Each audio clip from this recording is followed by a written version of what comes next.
Para você que acompanha a DHE, Gazeta MS, Futebol na Canela, Sport Life, Sport MS, demais sites que seguem a gente, vamos falar de esportes. Olha, final de ano movimentadíssimo no esporte do Mato Grosso do Sul, tem final da Série B, Série A, os times que vão subir já foram definidos, grupos, equipes contratando, já tem time aí falando em desistir também, será? Vamos debater tudo isso no nosso programa de hoje. É isso, né, Rogério? Tudo bem? Verdade. Tudo bem, James. Olá, amigos. Realmente movimentado esse final do... Até que enfim também, né? Tava uma paradeira também que não acontecia nada, né? E essa semana aí, essa última semana, aconteceram bastante coisa, muitas coisas. O Operário definiu o treinador, o Comercial definiu o treinador, o Sete já havia definido o seu comandante, o Corumbaense já começou o seu trabalho de preparação para o Campeonato Estadual. No momento é a única equipe que está em pré-temporada, né? E essa dúvida aqui relacionada a algumas equipes, né? Ivinhema, Águia Negra e Naviraense principalmente, ameaçam jogar a toalha sem o apoio financeiro necessário para a disputa do Campeonato Estadual. Vai acontecer isso, a gente não sabe. Se vai acontecer, a gente não sabe, James, mas é uma conversa que se repete ano após ano. Isso. Ano após ano. Isso tá mesmo. Vendo só? Às vezes a gente troca essa palavra, velho. Fala coisas não que vai deveria. entender errado aí. Ano após ano. Isso mesmo. E o que acontece, James? Normalmente, essas conversas servem mais para poder pressionar e tal. Poxa, a gente vai sair, não sei o que, e no final confirma a participação. Esse ano a coisa parece que pode ser diferente. Naviraense e Águia Negra, principalmente, são equipes que podem ficar fora do campeonato estadual. Tem dívidas essas equipes? Não é dívida, na verdade, James. Não é dívida, né? O problema se não tem dívida, já é um passo, meio caminho, né? Já é meio caminho. Mas o problema é o orçamento para garantir uma disputa tranquila em 2017. Né? E isso está pesando na decisão desses clubes em participar ou não do campeonato estadual. Eu ainda prefiro acreditar que é uma situação que pode ser contornada nos próximos dias, mas nunca se sabe. Agora, tem um detalhe aí desse campeonato estadual para o ano que vem, mas que já estamos aí na cara do gol para o ano que vem também, que é o seguinte: treinadores totalmente desconhecidos que os clubes aqui estão anunciando, pelo menos os principais clubes que já estão se movimentando, né? Tirando o Corumbaense, que tem o Ney César, você pega aí o 7 de setembro trazendo Emanuel Sacramento, o Operário anunciando aí a contratação de Carlos Rabelo, né? E o Comercial que trouxe quem mesmo? Márcio Bittencourt. Aquele exatamente, no Corinthians, exatamente. Tem um trabalho aí já na equipe do interior do Brasil. Aliás, o Costa Rica que contratou aí o treinador também, que é o Mário Márcio, que a gente também nem sabe direito de onde que ele trabalhou. Mas são treinadores do público do Mato Grosso do Sul desconhecidos. A gente sempre reclama do futebol sul-mato-grossense ter as mesmas pessoas, né? Os mesmos treinadores, os mesmos jogadores, apenas trocam de camisa, de clube, né? E esse ano não, esse ano a coisa tá um pouco diferente. O Sérgio tem um treinador que nunca trabalhou no Mato Grosso do Sul, como você disse, é um treinador que tem um trabalho lá no interior do Rio de Janeiro, mas a gente não sabe ainda a qualidade desse trabalho, se vai dar certo no Sete ou não. Mesma coisa o Carlos Rabelo, que tem um trabalho já no interior paulista, no Nordeste, em grandes clubes do Nordeste, no interior de São Paulo, mas a gente não sabe se no Operário vai render aquilo que se espera. O Márcio Bittencourt trabalhou também em várias equipes do interior do Brasil, mas também tem essa incógnita em relação ao futebol sul-mato-grossense, né? O treinador novo do Costa Rica e tudo mais, né?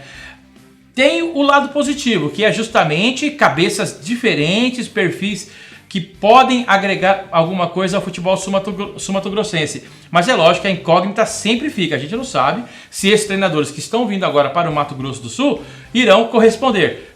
Pior não, desculpe, mas assim, é um peso maior para equipes, como é o caso do Operário, que vai disputar uma Copa Verde paralelamente ao Campeonato Estadual, ao Sete, que entrega seu time a um treinador desconhecido do público sul-mato-grossense e já de cara tem o desafio da Copa Verde, dali 2-3 semanas Copa do Brasil, que são competições importantíssimas para o clube e financeiramente podem até salvar o ano do Sete. Se o Sete conquistar, por exemplo, uma classificação na Copa do Brasil, O 7, que aliás, a gente já fala de Copa do Brasil, mas se o 7 passar pelo seu primeiro adversário, o 7 garante mais uma cota de quase R$250 mil.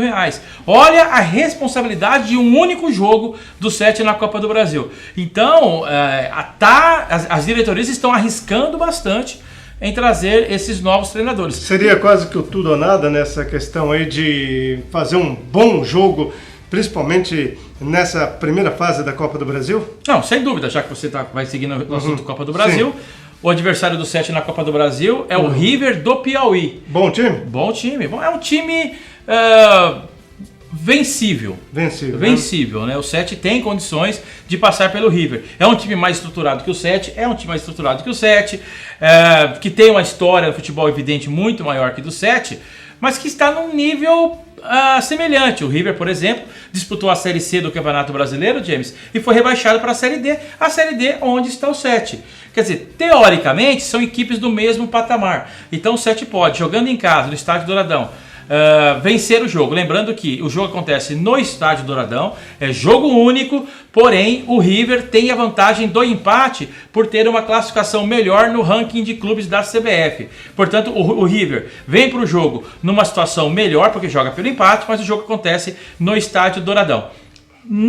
Seguindo na Copa do Brasil, o Comercial enfrenta o Joinville, que caiu para a Série C do Campeonato Brasileiro. Exatamente. Mas é uma equipe mais estruturada que inclusive o próprio River. Decadência do Joinville, né? Que veio da Série A para a Série B, da B para C. E agora o time do Comercial precisa vencer obrigatoriamente o Joinville, assim como o 7 precisa vencer o River. E proporcionalmente, o River está mais para o nível do 7 do que o Joinville para o nível do Comercial. O Joinville é uma equipe mais favorita, se é que existe essa colocação, mais favorita contra o Comercial do que o River é favorito em relação ao 7. Né? Então o Comercial tem um jogo mais complicado, um adversário mais complicado na Copa do Brasil. A primeira fase, os jogos devem ser no dia 8 ou 15 de fevereiro. A CBF ainda não divulgou a tabela detalhada da Copa do Brasil, mas só recapitulando então, o Comercial enfrenta o Joinville de Santa Catarina, o 7 enfrenta o River do Piauí, Comercial e Joinville no Morenão, 7 e River no Douradão. As equipes sul-mato-grossenses precisam obrigatoriamente vencer o jogo. O empate é das equipes visitantes. É isso aí. A gente vai para um rápido intervalo. Daqui a pouco a gente volta para falar do Campeonato Estadual da Série B. Cada conquista é um novo prêmio. Cada criação uma novidade a ser compartilhada. A marca da sua empresa é seu patrimônio. Não perca o que é seu. Registre-se junto ao INPI, através da Suprema Marcas e Patentes. Uma empresa prestadora de serviços na área de assessoria, códigos de barras, registro de software, direitos autorais, patentes e marcas. Atendemos todos os segmentos. Registre-se online www.supremapatentes.com.br e receba um de nossos consultores. Já estamos de volta agora para falar do Campeonato Estadual da Série B. Tem decisão neste domingo no Estádio Douradão. Urso e União ABC de Campo Grande. Foram as melhores equipes nesta competição, Rogério? Foi uma competição tão curta, né, James, que por chegarem à final, por terem conquistado o acesso, foram as melhores equipes. Então não dá para analisar muito assim. O Moreninha não estava com jogadores aí que fizeram parte do Comercial, do Operário. Deu água. Não ganhou um jogo, não marcou um gol. Então deu água, perdeu até pro Coxinha. Então deu água. Agora, a União ABC e o Urso fizeram um trabalho um pouco mais consistente que deu resultado a curto prazo, que era o que precisava essa Série B do Campeonato Estadual. Já sobe, tem um acesso garantido, o jogo acontece na manhã deste domingo, 10 horas da manhã, no Estádio Douradão. O Urso joga pelo empate, o União ABC precisa da vitória para conquistar o título da segundona. O Urso está no grupo do 7, claro, né? O grupo Por que quiseram jogar pela manhã? Alguma preferência do clube ou a decisão Urso, foi da... A decisão foi do Urso. Do Urso, o Urso, que é o mandante do jogo, preferiu jogar no domingo pela manhã. Até porque se ele vencer e for campeão, até ele chegar lá em Mundo Novo, já deu tempo do torcedor ainda acompanhar no mesmo dia, né? Pois é. É longe daqui lá, né? É longe, né? Então vamos jogar pela manhã, dá tempo de chegar de tarde em Mundo Novo e fazer festa. No caso do título. E o Urso, que eu estava falando sobre os grupos, né? O Urso tem um acesso garantido, portanto, entra, como tradicionalmente acontece no grupo B, né? Enfrenta na primeira fase Naviraense, Vinhema, Águia Negra, 7 e Corumbaense. Esse é o grupo do Urso no Campeonato Estadual da Série A. O time do União está no grupo A, o grupo da capital, né? Porque são 4 equipes da capital agora.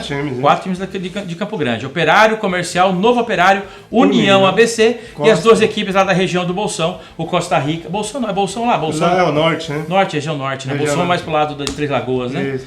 Da região lá do norte do estado, Costa Rica, Icerque e Chapadão. Essas são as equipes do grupo B do campeonato estadual. Então o Urso e União merecidamente conquistaram o acesso, né? E agora a expectativa de Coxim e depois Moreninhas é de alguma desistência na Série A, né? Não, mas e como é que fica essa questão? Se o... Vamos dar um exemplo, porque se o Naviraense de repente desiste. Desiste o Naviraense. O que a federação vai fazer?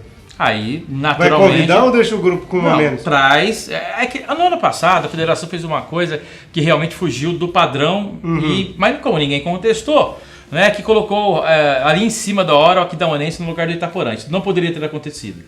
Tá? Não poderia ter acontecido de forma alguma. O Itaporã desistiu, né? Porque há um prazo.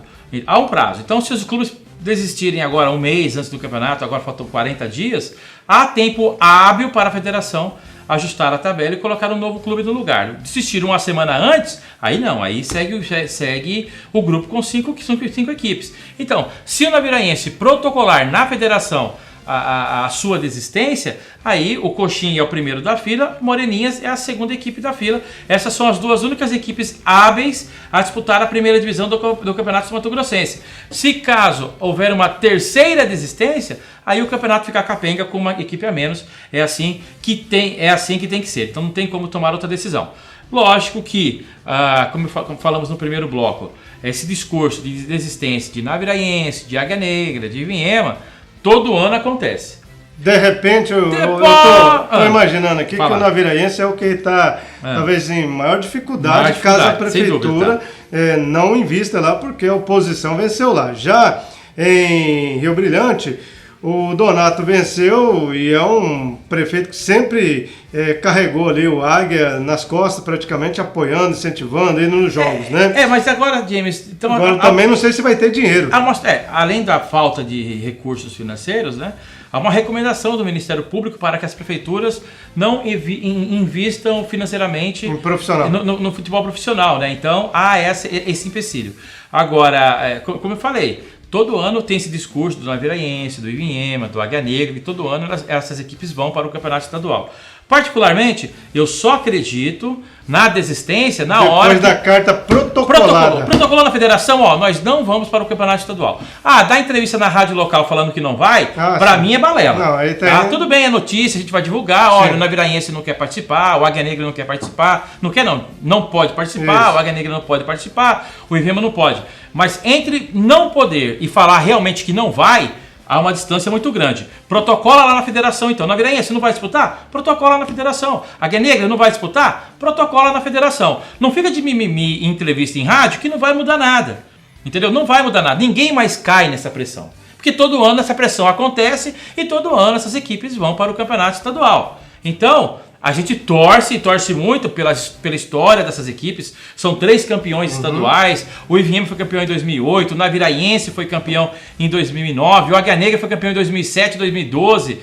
É difícil de imaginar um campeonato sem essas equipes. Não tem como, né? Pela tradição dessas equipes no interior do Mato Grosso do Sul. E são equipes fortes, né? Mas o negócio é caminhar pra frente. Não dá pra ficar nesse chororô toda vez e tal, e vai dar entrevista e chega na hora, vai pro campeonato. Então, tomara que essas equipes consigam resolver seus problemas e participem do campeonato estadual, porque fazem muita falta e são importantes para a competição. Agora, se não for possível, infelizmente, né? Sentiremos falta, mas vamos aguardar, né? Mais alguns destaques aqui, vou falar que o Seduc lá de Anastácio foi campeão do Sub-17, venceu o 7 de setembro por 1-0 no jogo de ida e no jogo de volta também ficou 1-0, portanto o Seduc é o campeão. É o tricampeão. Tricampeão, né? Do Sub-17. As equipes do Sub-20, aliás, do Sub-20, estão se preparando para a Copa São Paulo de futebol lá no começo do ano. Operário e Novo Operário seguem em ritmo acelerado de treinamentos. Os técnicos já estão trabalhando firme. Lembrando que o Novo Operário cruza com o Atlético Mineiro, está no grupo do Atlético Mineiro, e o Operário no grupo do Corinthians. Provavelmente essas duas partidas o torcedor sul-mato-grossense, particularmente do Operário e do Novo Operário, do Galo e do Galinho, do Novo Galo e do Galo Velho, Galo Novo, enfim. O Galo, é Galo. Do Galo. Tudo é Galo, né? Tudo é Galo. Os torcedores dessas duas equipes poderão acompanhar pela TV, principalmente pela TV fechada, Sport TV e ESPN, que transmitem tradicionalmente a Copa São Paulo. Também a TV Brasil, se não me engano, também transmite. Rede Vida. Então, certeza que essas duas equipes, particularmente nesses 2 jogos, terão jogos transmitidos pela TV. Para finalizar, falar do Mundial Interclubes. Real Madrid e Kashima Antlers fazem a decisão deste domingo. O grande destaque dessa final aí realmente é a presença do Kashima, mas também do vídeo que está sendo usado agora pela arbitragem. Meio polêmica, mas que é uma droga, né? Você fala que é uma droga. Pelo menos ali nos 2 primeiros jogos já causou muita polêmica. Porque é uma droga. Porque é uma droga. Não se faz isso. Entendeu? Bola rolando, eles param. O que é isso? Foi pênalti. Pelo amor de Deus. Não foi pênalti. Quando vão estar no boteco discutindo o jogo, vão ter que voltar para ver se foi pênalti. Não. É importante o recurso eletrônico para ajudar no futebol? Acho que é. Acho não, tenho certeza que é. Mas em situações de sim ou não. A bola entrou ou não entrou? Tem o chip lá, coloca lá um sensor e tal, fácil de se fazer. O problema dessas coisas é que é tudo caro e é uma decisão que vai valer apenas para de futebol em alto nível.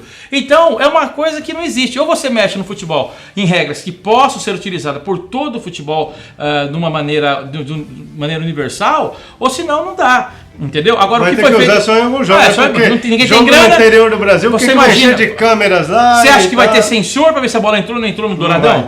Não vai. Entendeu? Não vai. Mas já que vai, que possa usar esses recursos, que sejam nessas situações.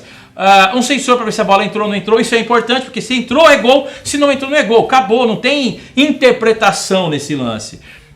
Foi impedimento? Sim ou não, e na hora. Foi impedimento? Sim ou não, na hora. Acabou. Entendeu? Agora, interpretação do lance. Foi pênalti, não foi pênalti. Tem que ver 10 vezes. Vamos analisar aqui, vamos ver e tal. Não, isso é palhaçada. O que aconteceu no jogo do Kashima com o Atlético Nacional foi uma grande de uma...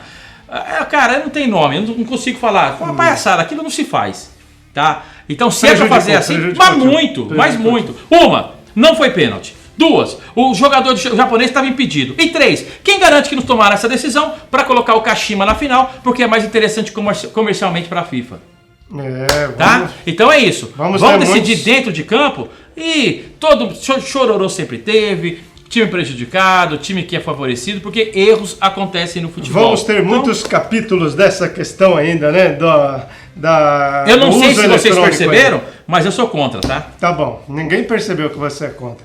Bom, é isso aí então, 8h30 horário de Brasília, Real Madrid, Kashima Antlers decide o Mundial Interclubes. Valeu, Rogério, um abraço. Um abraço, tchau, até semana que vem. Mega.com, serviço autorizado Philco e Comeco, venda, instalação e manutenção de ar-condicionado.